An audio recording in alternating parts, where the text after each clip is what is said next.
Thierry, les lotolobis sont commis députés, au Koboy avantage. C'est le propre de l'homme. Et ça normal.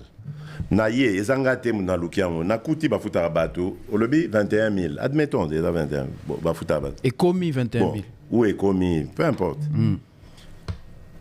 Est-ce que ngane na changé en non, ah non, ngai, alors banana ko lakisa que bon, boyana 21 000 on a total on a. Yo boyanan. Il y aura pas. Donc, tolo bana vérité awa.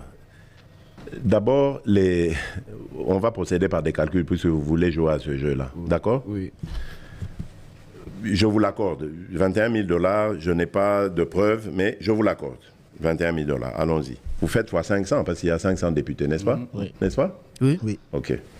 10 millions. Combien il y a d'enseignants? 600 000, le dernier chiffre. OK. Vous réduisez le salaire des députés, là, des 500, à combien vous voulez leur donner? 5 000? Oui. 3 000? Par exemple, il y en a beaucoup qui ont proposé. Donc tout le surplus, là, les 18 000 là au-dessus, n'est-ce pas? Vous faites fois 500? Ça peut faire plusieurs kilomètres de route. Non. Ne me faites pas de diversion. On parlait des enseignants. Vous commencez à parler des routes. Réduire le train de vie des institutions pour investir dans les projets de développement. Ne faites pas de diversion. Ça peut faire gagner à l'État de l'argent. Ce surplus que vous avez, est-ce que vous réglez le problème des enseignants? Est-ce que vous savez ce que les députés font pour dire que c'est trop? C'est ça le problème. Le député, son rôle, c'est de rentrer à chaque vacances. Et ils en ont 2 par an. Donc il y a la session de mars et la session de septembre. Quand il y a vacances, lui, il doit rentrer dans son patelin, dans sa circonscription, pour aller recueillir les avis et considérations de ses concitoyens. Il n'est pas payé pour ça. Et il le fait avec quoi? Même avec son argent. Beaucoup ne les font pas. Et vous connaissez les problèmes de notre pays. Vous les connaissez.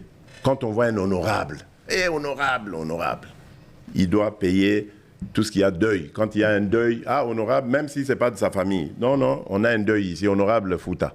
On a un problème d'électricité, honorable Fouta. Ils doivent avoir quand même des moyens. Quand vous les réduisez à 3 000, d'accord? Je veux bien. Mais ils deviennent quoi alors? Ils rentrent comment chez eux? L'idée, ce n'est pas de clochardiser les députés. L'idée, c'est d'avoir. Justement, l'idée, c'est d'avoir une société où la répartition de la richesse est faite de manière équitable. Vous êtes en train de tomber dans du populisme, comment j'allais dire, développé, des discours populistes développés par ceux-là qui eux-mêmes ont prêché par le mauvais exemple. Ceux qui ont parlé tout le temps ici, oui, salaire à bas député et tout ça, ils étaient gouverneurs pour les uns, premiers ministres pour les autres. C'est quoi leur bilan? Qu'est-ce qu'ils ont fait quand ils étaient gouverneurs? Ils donnaient à la population? Mais aujourd'hui, ils sont propriétaires de stades, ils sont propriétaires d'avions, ils sont propriétaires de ceci. Aucune route, aucun aéroport, aucun détournement, Boukangalonzo et tout le bazar. C'est quoi? Ils viennent donner des leçons à qui, ces gens-là? Ils viennent donner des leçons à qui? Le peuple d'abord, parlons-nous sérieusement. Le peuple d'abord, je ne crois pas que le problème soit là. En même temps, vous avez raison. Et nous avons fait ça au moins. C'est vrai que Motonyonso, na position à Zanango, à Kolinga, à Zalabien. Mais ce qui est important ici, et que Ngana Vizaka, Zaka, Batonyonso, Bazalabien. Dans un État qui se veut un État de droit, riche, il faut Bazala. Pauvre, ceux qui Bazali, riche, il faut Bazala l'effort pour pauvre, améliorer sort na bango.